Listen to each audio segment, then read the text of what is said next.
Christian Rodriguez. Mr. Rodriguez, you're charged with failure to stop and give information. You're facing up to 6 months in jail and or a $2,000 fine. We're going to do probable cause. You have the right to remain silent. Anything you say can or will be used against you. You have the right to have an attorney present. If you cannot afford one will be appointed to you, sir. One moment, Your Honor.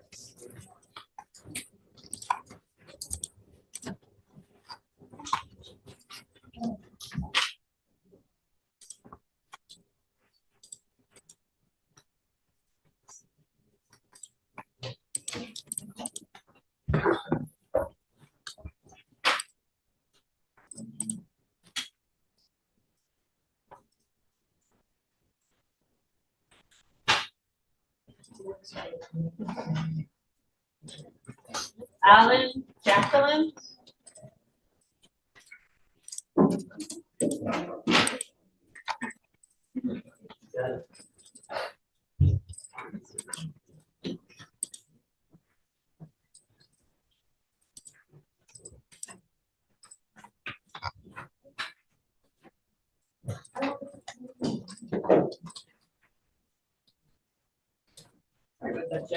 Sure.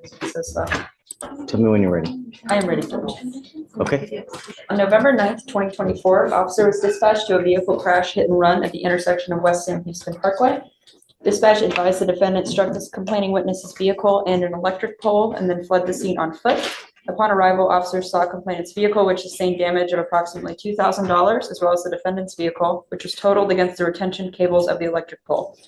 Complainant advised officers that the defendant left the scene without providing his name or vehicle insurance. A witness on the scene provided a description of the defendant, and several of the defendant's family members arrived on scene, one of whom identified the defendant by his name and date of birth. Defendant's mother later called dispatch and advised that her son had been in an accident and fled the scene because he was scared. Okay. Mr. Rodriguez, I'm going to find that there's probable cause to go forward with the case. Do you have a valid Texas driver license? You're not allowed to drive. I don't care what's going on in your life. I don't care if there's a burning building. I don't care if Jesus comes down and needs a ride to church. You get into a car and drive, there's going to be a heavy toll. I'm having you sign an affidavit promising that you're not going to drive. I can have a contempt hearing. You'll be facing 6 months in jail and a $500 fine every time you drive. It's an offense in and of itself. Do you understand? If you want to drive, go get a license, get liability insurance, and then we can talk. But until that point, don't. How old are you, sir? 23. What do you do for a living? Working in refineries. I'm going to give you time to hire a lawyer. So I'm going to have you come up here, swear to us that you're not going to drive. I'll get you to Victoria Road. We'll have you sign a receipt and we'll get you out of here. When you come back, please have a lawyer, sir. All right, Judge, next is page 15, Stokes.